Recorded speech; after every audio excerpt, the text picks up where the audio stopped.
सास बहू के पेड़ घर में रसोई और खेती। कच्ची झोपड़ी में संध्या बच्चों को पढ़ा रही है, चांदनी खाना बनाने की तैयारी कर रही है और अनीता कपड़ों की तय लगा रही है। हो, ये गर्मी ने दिमाग खराब कर रखा है। अपने घर का पंखा भी मरा मरा सा चलता है, लगता ही नहीं है कि इससे हवा आ रही है, लेकिन बिजली का बिल वो जरूर आएगा। सोचा था बच्चे स्कूल से आ गए हैं तो आज आलू के पराठे बना दूंगी, लेकिन आटा ही कम है और आलू तो है ही नहीं, सिर्फ डिब्बे में थोड़े से दाल और चावल है। क्या करूं संध्या दीदी? करना क्या है, वही गरीबों वाला खाना खाना पड़ेगा। जीरे वाली खिचड़ी बनानी पड़ेगी। इतने पैसे भी नहीं है कि उसके साथ दही मंगा ले। तुम लोग फिर से खिचड़ी बना रहे हो क्या? अरे ये कोई खाने की चीज है? तीन लेडीज होकर घर में ढंग का खाना नहीं बना सकती हो, ऊपर से गर्मी ने परेशान कर रखा है। ना बाबा ना, मैं तो दही से खिचड़ी नहीं खाने वाला, मुझे तो कुछ और चाहिए। और कभी कोफ्ते की सब्जी, पनीर, आलू, टमाटर, भिंडी ये सब भी बना लिया करो। जितनी जुबान चल रही है तुम दोनों की, उतना खेत में दिमाग और हाथ भी चला लिया करो तो बढ़िया बढ़िया खाने को मिल जाता बहू से। खुद क्या कर रहे हो? पैसे तुम कमा कर लाते हो ना, उन लोगों का काम तो घर चलाना है, तो बना रही है कैसा भी खाना। इस बार फसल अच्छे से नहीं उगी तो देख लेना। सारी जिम्मेदारी हमारी ही है क्या? इनको भी तो करना चाहिए ना। और फिर भैया के जाने के बाद कितनी मुश्किल होती है चलाना, ये तो आपको भी पता है। अर्जुन, आज अपनी जुबान पर ये बात लेकर आ गया, दोबारा नहीं। जब तुम दोनों नहीं कमा रहे थे तब उसी लड़के ने ही पूरे घर का खर्चा चलाया है। आज जब वो नहीं है तो तुमने अपनी असलियत दिखा दी। अरे क्या राजू तुम्हारा बेटे जैसा नहीं है क्या? रहने दीजिए माँ जी, मैंने तो आपको पहले ही कहा था, लेकिन कोई बात नहीं, मैं कोई काम ढूंढ लूंगी। आखिर कब तक दोनों देवर जी घर की परेशानियां अकेले ढोएंगे? नहीं दीदी, इनकी बात का बुरा मानने की कोई जरूरत नहीं है, ये तो हैं ही ऐसे, आलसी हो गए हैं। 2 दिन जाते हैं, 4 दिन छुट्टी करते हैं। हाँ बहू, इन मूर्खों की बात सुनने की तुझे कोई जरूरत नहीं है। कमलेश क्या सोचेगा हमारे बारे में कि उसके जाने के बाद हम तेरा और राजू का ख्याल भी नहीं रख पा रहे। तुझे कहीं भी जाने की जरूरत नहीं है। चांदनी बहू जो है बना ले, इनको भी यही खाना पड़ेगा। हाँ बना लो तुम लोग, हम बाहर से आते हैं। बस इन लोगों को आता क्या है, टहलते रहेंगे इधर से उधर। फिर दोनों भाई गमछा सिर पर डालकर धूप में घूमने के लिए निकल जाते हैं और चलते चलते अपने खेत में आ जाते हैं, जिसकी फसल को उपजाऊ करने के लिए उन्होंने कर्ज पर जमीन दी थी और खेती कर रहे थे। दोनों भाई एक नंबर के आलसी होते हैं। क्या लगता है भैया, इस बार फसल उग जाएगी ना, और हम साहूकार के पैसे चुका देंगे और थोड़े दिन में आने ही वाला होगा। हाँ, फसल देखकर लग तो रहा है अगले हफ्ते इसका अच्छा दाम मिल जाएगा, तो घर में भी कुछ खाने पीने को ले आएंगे। क्या करें, आलस भी आता है और माँ की बातों का बुरा भी लगता है, और इन सब में संध्या भाभी पिस जाती हैं। हाँ भाई, उनके लिए तो मुझे भी बुरा लगता है। वैसे जब भैया थे तो घर में किसी चीज की कमी नहीं होने देते थे, उनके बाद से सारी जिम्मेदारी हम पर आ गई है। हाँ सो तो है। वहीं घर पर पड़ोसन वंदना आती है। ओहो, मुझे लगा तुम्हारे घर से कढ़ी चावल की खुशबू आ रही है, लेकिन यहाँ तो खिचड़ी बन रही है। शायद पास वाले घर में मीना बना रही होगी। हाँ, खिचड़ी बन रही है, तू खाएगी वंदना? ना भाई ना, ये सुख खाना मेरे से नहीं खाया जाता है। वैसे भी मैं अपने घर में अभी पनीर की सब्जी खाकर आई हूँ। तेरे घर में 3 बहू हैं, 2 बेटे हैं, फिर भी घर की हालत सुधर नहीं रही, और एक मेरा बेटा पूरे घर का खर्च संभालता है। अगर ऐसी चुभोने वाली बात बोलकर तेरा दिल हल्का हो गया है तो अपने घर चली जा, हम जैसे हैं इसी में खुश हैं। ठीक है, वैसे भी इस गर्मी वाली झोपड़ी में रहना किसको है। मुंह फुलाकर वंदना चली जाती है। इतने में खेलने के बाद दोनों बच्चे घर में आकर बैठ जाते हैं। मम्मी भूख लगी है, मुझे भी खाना दे दो, बहुत भूख लगी है। हाँ बच्चों, ये लो। दोनों बच्चे खिड़की देखकर मुंह बनाते हैं। अरे ये कौन खाता है मम्मी? चाची, दादी, या नहीं खाना है? हाँ मम्मी। अरे मैंने आम का अचार बनाया था बहू, जरा लेके आ। मुझे खिचड़ी के साथ वो बहुत अच्छा लगता है, लेकिन बच्चों को तो खिचड़ी ही नहीं खानी है, तो आम का अचार मत देना। ठीक है माँ जी। अरे नहीं चाची, हमें दादी के हाथ का आम का अचार दे दो, हमें खिचड़ी से बहुत अच्छा लगता है। हाँ मम्मी दे दो। वाह माँ जी, मान गया आपको, बच्चे पालने का बहुत एक्सपीरियंस है। हाँ वो तो होगा ही। इतने में दोनों के पति भी आ जाते हैं और सब साथ बैठकर खाना खाते हैं। अगले दिन ही दोपहर में साहूकार 2 आदमियों को लेकर गुस्से में बही खाता खोलकर कहता है। अरे भाई, क्यों भाई अर्जुन और मोहन, 6 महीने हो गए, न प्याज दिया न मूल पैसा, कब देने का इरादा है? इस बार फसल बिक जाए तो सब चुका देंगे। फसल की उम्मीद में मैं कब तक बैठा रहूं? मुझे क्या आगे पैसा नहीं देना है? हाँ हाँ साहूकार जी, इस बार आपका पक्का पैसा देंगे। साहूकार धमकी देकर चला जाता है। 1 हफ्ते में पैसे नहीं मिले तो घर कब्जे में ले लेगा। सास और बहुएं घबरा जाती हैं। चिंता मत करो बच्चों, सब ठीक होगा। थोड़े दिन बाद फसल काटनी ही है। हाँ माँ, सब अच्छे से हो जाए बस। फसल बिकेगी तो कर्ज उतर जाएगा। 2 दिन बाद ही मौसम खराब होने लगता है और जैसी कटाई का दिन आता है, ओलावृष्टि और बारिश के कारण पूरी फसल बर्बाद हो जाती है, जिससे पूरा परिवार टेंशन में आता है और खराब फसल उठाकर बड़ी बहू रोने लगती है। हे भगवान, पूरी मिट्टी और फसल बर्बाद हो गई। अब हम साहूकार को क्या देंगे? सब बर्बाद हो गया। नारायण, क्यों इतनी परीक्षा ले रहे हो? अब हम क्या करेंगे? इतने सारे पैसे कैसे चुकाएंगे? मुसीबत भी हमारी छाती पर मूंग दलने पर तुली हुई है। मम्मी दादी, आप सब रो क्यों रहे हो? क्या हो गया? हमारी फसल खराब हो गई क्या? ये छोटी छोटी बर्फ के गिरने से? हाँ बेटा। घर वाले परेशान होते हैं। कोई ठीक से खाना नहीं खाता। बच्चे ही सबको खाना खिलाते हैं और 1 हफ्ता पूरा हो जाने पर साहूकार गांव के लोगों को लेकर आ जाता है। जैसा कि मैंने कहा था, तुम लोग आ जाना, लेकिन तुम लोग नहीं आए। अब मुझे अपना सारा कर्ज चुकता करना ही पड़ेगा। साहूकार जी, हमें थोड़ा और टाइम दे दीजिए। मौसम ने सब खराब कर दिया, वरना हम तो आपको फसल के पैसे देने ही वाले थे। देख लिया गांव वालों तुमने, ये लोग पैसे लेकर गिड़गिड़ाना जानते हैं, लेकिन आज मैं किसी की नहीं सुनूंगा। ये देखो, इस कागज पर अर्जुन तुम्हारे अंगूठे का निशान है, जिस पर साफ साफ लिखा है कर्ज न चुकाने पर ये घर मैं हथिया लूंगा। अब तुम लोग अपना बोरिया बिस्तर बांधो और निकल जाओ। मजबूर मत करना कि सामान फेंकना पड़े। अरे साहूकार जी, एक घर ही तो है हम पर। अब हम सबको निकाल देंगे तो हम सब कहाँ जाएंगे? कुछ नहीं तो हमारे छोटे छोटे बच्चों के बारे में सोचिए। ये धोखा है साहूकार जी। आपने तो मुझे नहीं बताया कि बदले में आप मेरा घर गिरवी रखने वाले हो। मुझे पढ़ना नहीं आता, इसका मतलब ये नहीं है कि आप अंगूठा लगवा लो। अब फालतू की बातें मत करो। तुम गरीब लोगों का ना यही है, पैसे न देना। कुछ तो सिक्योरिटी में लेना पड़ेगा ना। आप निकल जाओ। अरे बिल्कुल सही हुआ तुम लोगों के साथ, वरना साहूकार जी को तो तुम झूठ साबित कर देते हमारे सामने। ऐसे लोगों के साथ ऐसा ही होना चाहिए। कुछ नहीं हो सकता दीदी, सामान समेटना ही पड़ेगा। तीनों बहुएं घर के बर्तन, कपड़े और बच्चों का सामान समेट लेती हैं। साहूकार उस घर में रहने लगता है और वो लोग भटकते भटकते एक छांव में आकर खड़े हो जाते हैं। गर्मी और पसीने से सबका चेहरा लाल था। बच्चे परेशान हो रहे थे। चांदनी उन्हें पानी पिलाती है। मुझे भी पानी पीना। दादी, हम कहाँ जाएंगे? पता नहीं अब कहाँ जाएंगे। जिस घर को बनाने में जिंदगी निकल गई, आज उसे ही छोड़ना पड़ गया। तुम दोनों को जरा सा भी अफसोस है कि नहीं अर्जुन मोहन? कुछ लापरवाही तो तुमने भी की है। हम शर्मिंदा हैं माँ, लेकिन फसल तो हमारी खराब हुई है। मेहनत तो हमारी गई, जिसमें अब हम कुछ भी नहीं कर सकते। ना जाने क्या होगा। चलिए चलते हैं। अंधेरा होने से पहले एक सही जगह ढूंढनी है। पैसे भी नहीं है कि किराए पर कहीं चले जाएं। और इतने लोग एक ही कमरे में रह भी नहीं सकते। सब लोग वापस चलने लगते हैं। जंगल पार करते वक्त उनका पानी खत्म हो जाता है। तभी नदी मिलती है और अनीता वहां से पानी भरती है। तीनों बहू अपने चेहरे पर ठंडा पानी डालती है। अब जाकर थोड़ा सुकून आया, वरना गर्मी ने तो दिमाग के पेच ही ढीले कर दिए। इतनी देर से चल रहे हैं, समझ ही नहीं आ रहा कहाँ रुकेंगे। मैं तो कह रही हूँ जंगल में हमें नदी के आसपास ही रुक जाना चाहिए। कम से कम पानी तो है। हाँ दीदी, लेकिन कोई सटीक जगह भी तो होनी चाहिए। जंगल है, ऐसा ना हो जंगली जानवर आ जाए। बात तो सही बोल रही है छोटी बहू। तभी बच्चे नदी के पास से खेलते खेलते थोड़ा अंदर जाते हैं, जहाँ एक बहुत बड़ा विशाल बरगद का पेड़ था। तने फैली हुई थी। आसपास बैठने की काफी खुली जगह थी। तब संध्या जैसी उनके पीछे जाती है तो हैरान हो जाती है। अरे बच्चों, तुम यहाँ? बाप रे, ये जगह तो बहुत अच्छी है। यहाँ पर ठंडक भी है पेड़ की छांव के नीचे। मम्मी, अनीता, चांदनी, देवर जी, जल्दी यहाँ पर आइए। तभी संध्या की आवाज पर सब आकर, अरे क्या हुआ बहू, क्यों चिल्ला रही है? हाँ जेठानी जी बताइए ना, वैसे इतनी गर्मी हो रही है। तुम लोग अपनी आंखों से खुद ही देख लो, ये कितनी अच्छी जगह है। यहाँ तो हम आराम से रह सकते हैं। इतनी गर्मी भी नहीं है, ठंडक ही ठंडक है। हाँ दीदी, ये तो एकदम बढ़िया है। जब तक कोई रहने की जगह ना मिल जाए तब तक के लिए यही बढ़िया है। मम्मी मम्मी, इस जगह पर हमारे लिए झूला बना दो ना।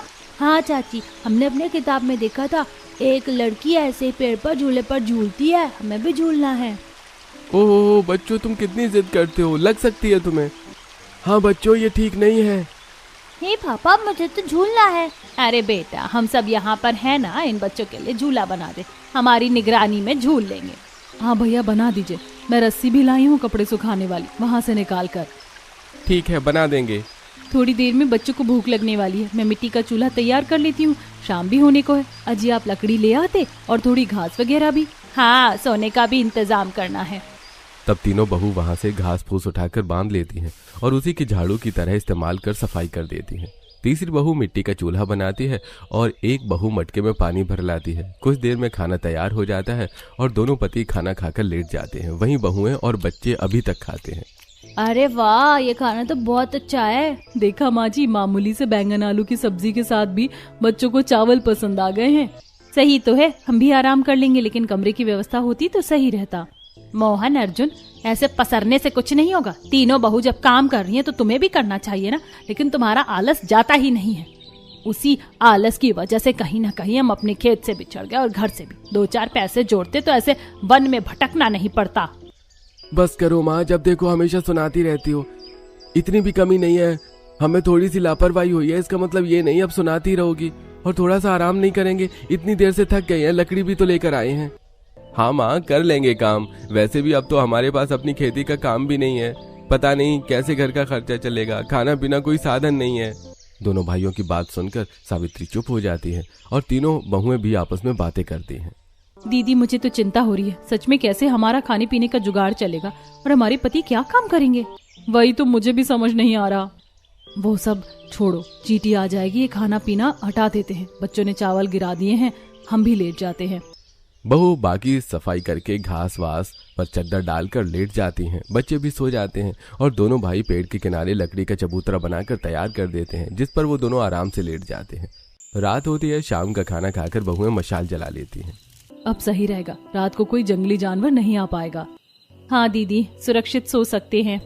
वो सब लोग आराम से सो जाते हैं। रात को ठंडी हवा चलती है, जिससे उन्हें अच्छी नींद आती है और सुबह पक्षियों की आवाज से वो सब उठ जाते हैं। फिर नदी पर जाकर सब लोग हाथ मुंह धो लेते हैं। बहू चाय बना देती है और कुछ भुट्टे के दाने होते हैं, उनका चटपटा नाश्ता बना देती है। वाह बहू, तू ये भी लेकर आई थी। हाँ माँ जी, घर में ज्यादा खाने पीने का राशन कहाँ था, जो था वो जल्दी से पोटली में बांध लिया। लेकिन मोहन जी, अब कोई आटा सब्जी नहीं है, हो सके तो किसी से कुछ पैसे उधार लेकर या काम करके आप दूध, आटा, चावल, सब्जी ले आइए। हाँ ठीक है, देखता हूँ। नाश्ता करके दोनों भाई गांव की ओर निकल जाते हैं और छोटी मोटी दुकान और गोदाम में काम मांगते हैं, लेकिन कहीं काम नहीं मिलता। वहीं चबूतरे पर बच्चे खेल रहे होते हैं। अरे मम्मी, आपने चाचू से क्यों नहीं बोला कि वो एक पेड़ वाला घर बना दे, जैसे हमारी कहानी में होता है? बन सकता है ना ऊपर की तरफ कमरा? नहीं बेटा, ऐसा कुछ नहीं होता, और गिर भी तो सकते हो, यहीं पर ही रहो। नहीं नहीं, मुझे तो पेड़ वाला घर चाहिए। आपने झूला भी नहीं लगाया। हाँ बड़ी मम्मी, झूला भी चाहिए, झूला भी नहीं दिया। ये बच्चे जिद करने पर आते हैं तो सुनते ही नहीं है किसी की। मैं ही झूला बना देती हूँ।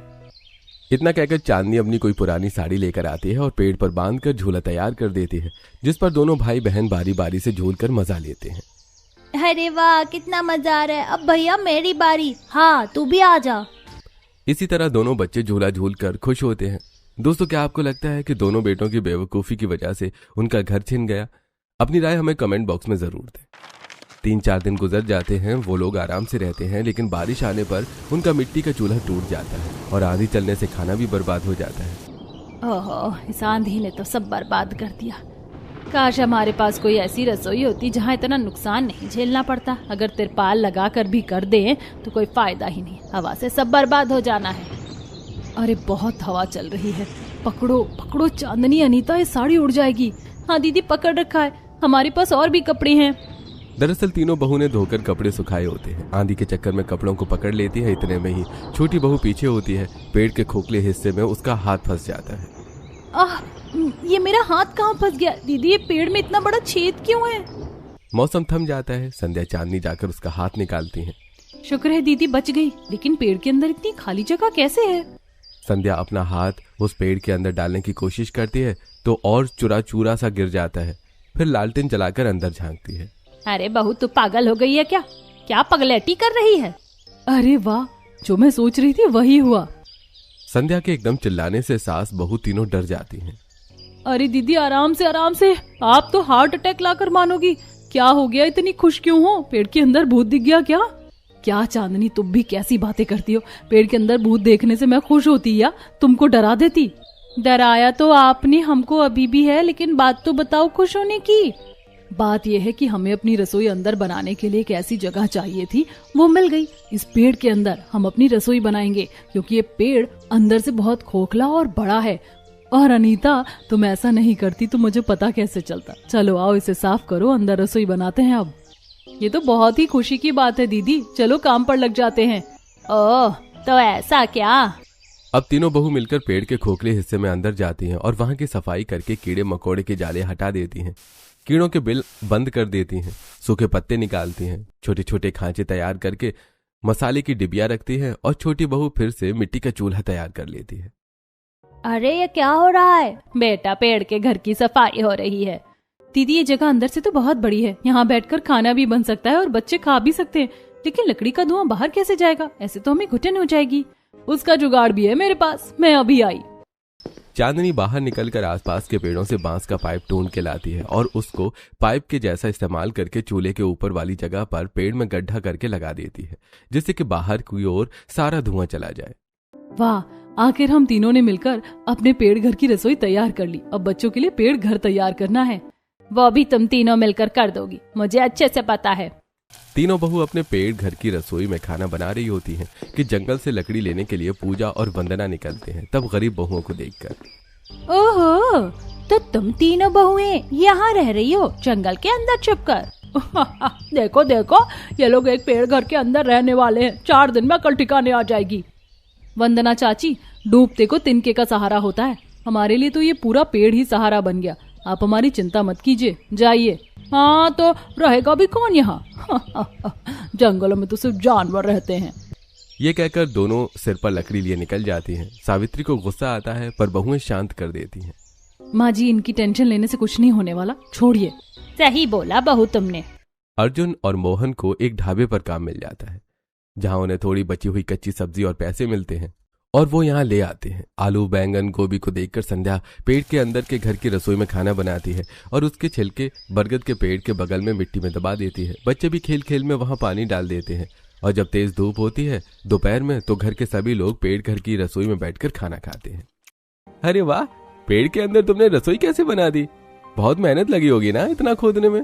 बिल्कुल नहीं जी, ये पेड़ अंदर से इतना खोखला था कि अनीता का तो आराम से हाथ घुस गया था। फिर हमने भाभी ने मिलकर आराम से सफाई कर ली और धूल मिट्टी से परेशान हो रहे थे। अच्छा है ना, अब हमारी रसोई एक पेड़ के अंदर है, बस बच्चों के लिए जल्दी से कमरा भी तैयार हो जाए। वैसे तो हमें काम मिल गया है भाभी, लेकिन हम बच्चों के लिए कमरा भी तैयार कर देंगे। ये चाचू, हमारा पेड़ घर भी बन जाएगा। हाँ बेटा, अब तो लगाव होने लगा है इस जगह से। खुशी खुशी वो सब खाना खाते हैं। खेलते खेलते बच्चे एक बड़ा सा गड्ढा बना देते हैं। 2 दिन बाद जब बारिश होती है तो उधर पानी भी भर जाता है। फिर दोनों बच्चे मछली खाने की जिद करते हैं, तो अर्जुन और मोहन के साथ मछली पकड़ कर लाते हैं और 2 मछली बनाने के बाद 2 मछली इस पानी वाले गड्ढे में डाल देते हैं जो बच्चों ने बनाया था। 4 दिन बाद वो मछलियां बड़ी भी हो जाती हैं और पैदा हो जाती हैं। ये देखकर उन्हें आश्चर्य होता है। अरे वाह मम्मी, चाची, दादी, देखो हमारे तालाब में तो और मछली आ गई, कितनी सारी हैं। हाँ भैया, मम्मी, दादी, चाचा, जल्दी आओ। अरे वाह, ये तो छोटी छोटी हैं, बड़ी हो जाएंगी तो उसे बेच भी सकते हैं। जाने अनजाने में तुमने अच्छा कर दिया बच्चों, अब हम इसे खा भी सकते हैं और बेच भी सकते हैं। बहू, मुझे ही अचानक से गर्मी लग रही है या तुम्हें भी गर्मी लग रही है? हाँ माँ जी, मुझे भी गर्मी लग रही है, मेरे पास एक आइडिया है। ऐसा कहकर नीता अपनी एक साड़ी नदी से गीली करके लाती है और रसोई घर से थोड़ी दूर पर टांग देती है। अब जब जब हवा उसे गीले कपड़े से होकर गुजरती है तो उनके पास ठंडी हवा आने लगती है। अरे वाह नीता, तुमने तो एकदम माहौल ही ठंडा कर दिया। देखा दीदी, मेरा देसी कूलर की ठंडी हवा। अरे ये पौधा कैसे आ रहा है यहाँ? बहू, ये तो गोभी और धनिया का पौधा है। अरे हाँ, उस दिन सब्जी के छिलके और जड़ इसमें डाल दी थी, उसी से ये हुआ है। माँ जी, मैं तो सोच रही हूँ हमें अपनी खुद की थोड़ी बहुत खेती शुरू कर देनी चाहिए। यहाँ की मिट्टी उपजाऊ है, इससे हमारे ज्यादा पैसे भी खर्च नहीं होंगे और सही सब्जी तोड़कर खा लिया करेंगे। अरे हाँ अनीता। तब अनीता और चांदनी शाम को 10 रुपए लेकर बाजार जाते हैं, जहां से कुछ सब्जी खरीद लेते हैं और जो मंडी वाले बची कुची सब्जी छोड़ जाते हैं, दोनों बहू उन सब्जियों को उठाकर घर ले आती हैं और अपने पेड़ घर के आसपास की क्यारी बनाकर आराम से मिट्टी में दबा देती हैं और छोटे छोटे प्लास्टिक की बोतल में रसोई घर के अंदर मेथी, पुदीना और धनिया के छोटे पौधे को टांग देती हैं, जिससे उनके पेड़ घर की रसोई भी अच्छी लगती है। और अर्जुन मोहन ने लकड़ी काटकर एक पेड़ घर के ऊपर और एक साइड में कमरा बनाया होता है, जो बहुत सुंदर लगता है और उस पर जाने के लिए लकड़ी की सीढ़ियां भी बनाई होती हैं और तीनों बहू मिलकर लकड़ी की अलमारी भी बनाती हैं, जिसमें वो कपड़े रखते हैं। तभी बच्चे लकड़ियों की सीढ़ी को चढ़कर ऊपर के कमरे में पहुंच जाते हैं। अरे वाह मम्मी, चाचू, दादी, ऊपर आओ, देखो कितनी ठंडी हवा चल रही है। यहाँ से तो हम जंगल और गांव दोनों देख सकते हैं। हाँ हाँ भैया, मुझे तो अपना पेड़ घर बहुत अच्छा लग रहा है। वाह, सच में ये जगह बहुत खूबसूरत है। दीदी, आज बच्चों के साथ मेरा भी पेड़ घर में रहने का सपना पूरा हो गया। कुछ ही दिनों में बहुओं की छोटी सी खेती की सब्जियां उग जाती हैं। एक तरफ लाल लाल टमाटर, बेल वाली करेले, लौकी, घिया, उस पर छोटे छोटे सीताफल और साइड में गोभी, बैंगन, आलू, मिर्ची, धनिया इत्यादि। देखो तो बहू, तुम तीनों ने अपने हाथ से जो पेड़ घर की रसोई, खेती और ये घर बनाया है, कितना सुंदर लग रहा है। और दादी, हमारा बनाया हुआ मछली वाला तालाब भी। हाँ हाँ, वो भी। अब तो हमारे पास इतनी चीज है, बहू कुछ अच्छा बनाकर खिला दो। क्यों नहीं माँ जी? तब तीनों बहू अपनी सुंदर सी रसोई में एक तरफ मछली के पकौड़े तो दूसरी तरफ आलू, बैंगन, टमाटर, गोभी की मिक्स सब्जी बनाती हैं और साथ में गरम गरम फुलके और चावल। और ये देखो, हमारे पास पैसे थे तो हम बूंदी और लस्सी भी ले आए हैं, अब इसे भी बना कर दे दो। अरे वाह, आज तो पार्टी हो गई। अब सब मजे से खाना खा रहे थे। वाह, कितने दिनों बाद ऐसा बढ़िया खाना खाया है। सच में भाभी, आपके हाथ की मछली पकौड़ा बहुत अच्छा है। मुझे तो मिक्स वेज भी बहुत अच्छी लग रही है। देवर जी, हमने धीरे धीरे इतनी सब्जी उगा ली और मछलियाँ भी हैं कि आप दोनों आराम से बेच सकते हैं। अब कहीं और काम करने की जरूरत नहीं है, क्योंकि 100-200 रुपए ही मिलते हैं दिन का। हाँ भाभी, आप ठीक कह रही हो। पहले हमारे पास कुछ भी नहीं था। किसने सोचा था कि पेड़ घर के सहारे खेती और मछली पालन भी हो जाएगा। खाना खाने के बाद दोनों पति मछली और सब्जियां बेचने चले जाते हैं। मछली ले लो, मछली, ताजी ताजी मछली ले लो। सब्जी ले लो, सब्जी, ताजी ताजी सब्जी ले लो, धनिया, टमाटर, भिंडी, गोभी, आलू ले लो ले लो। अरे भाई मोहन, तेरी फसल तो खराब हो गई थी, ये तुमने सब्जी बेचना शुरू कैसे कर दिया? अरे हमारी पत्नियों ने सब्जियों की खेती की है तो बेच रहे हैं। ऐसा तो नहीं लिखा कि मेहनत करने वालों को सफलता कभी हासिल ही नहीं होती। मुकेश का मुंह बंद हो जाता है। वहीं अनीता, चांदनी, संध्या जब खाना बनाती हैं तो बंदर उनकी रसोई में घुसकर तहस नहस कर देता है और फिर उनके पेड़ पौधों के साथ भी ऐसा ही करता है। टमाटर, बैंगन उठाकर खाने लगता है। तब सास और बहू से भगाती है। बंदर के बच्चे, भाग भाग, कितना नुकसान कर दिया हमारा। इसको तो मैं छोड़ूंगी नहीं, उसने हमारी 2-3 टमाटर, बैंगन सब खराब कर दिए। तीनों बहू उस बंदर को पकड़ने की कोशिश करती हैं कि आपस में टकराकर गिर जाती हैं। दोनों बच्चे हंसने लगते हैं।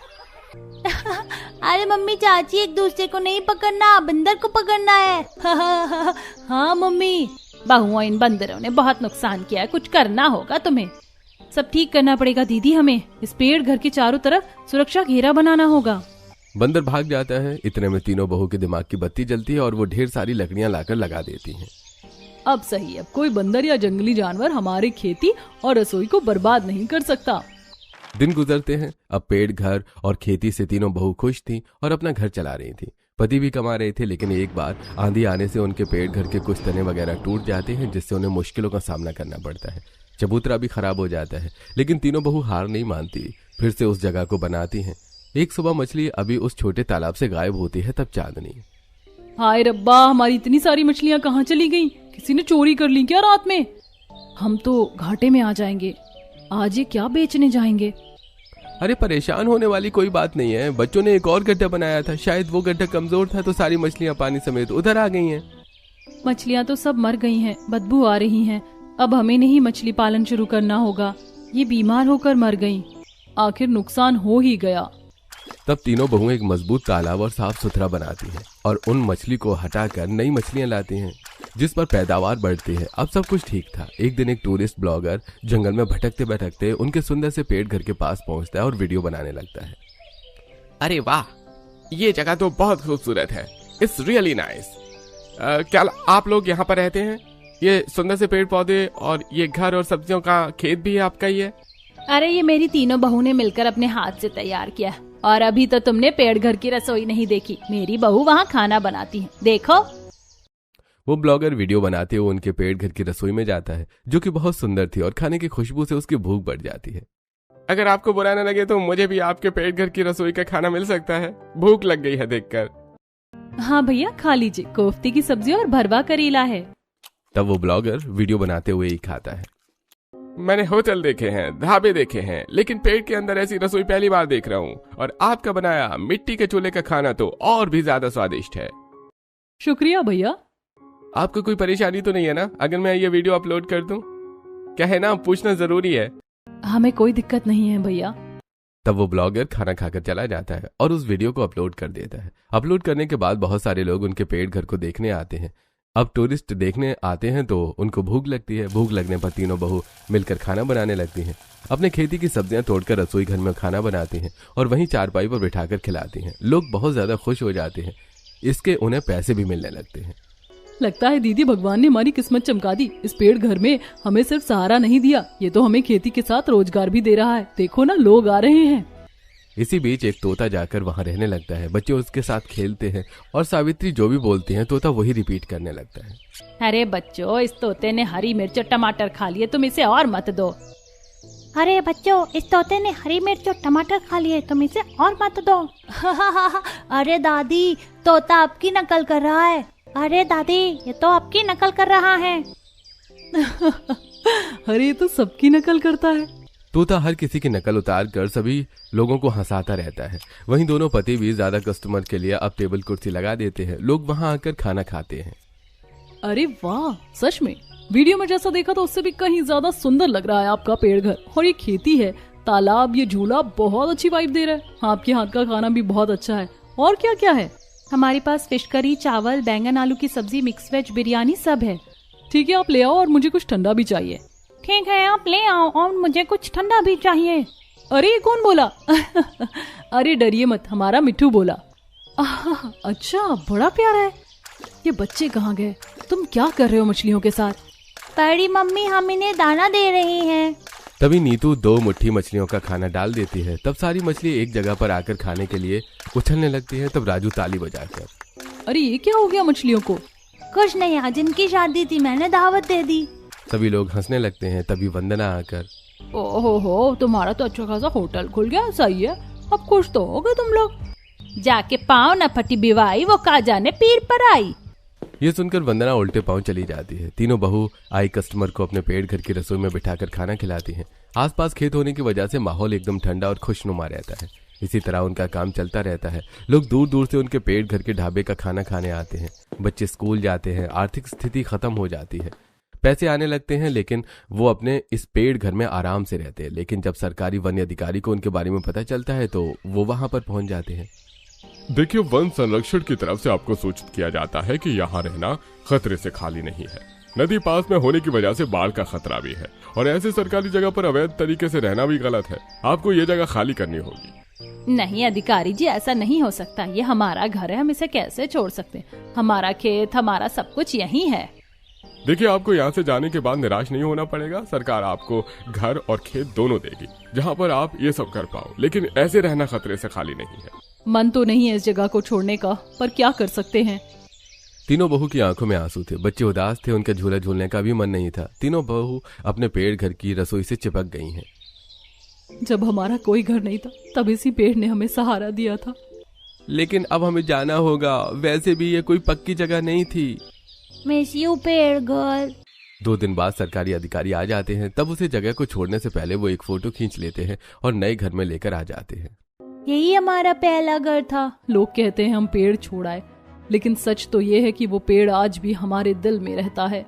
सास रोज उस पेड़ घर फोटो के नीचे दिया जलाती है। सब लोग अपने उस वक्त को याद करते हैं, लेकिन आज वो अपने नए खेत में खेती करते हैं। दोनों बेटों की ताजी सब्जी की दुकान होती है और अब वो खुशी खुशी रहते हैं। दोस्तों, अगर आपका कभी घर छिन जाए और आपके पास सिर्फ रहने के लिए पेड़ हो तो आप क्या करेंगे? हमें कमेंट करके जरूर बताइए।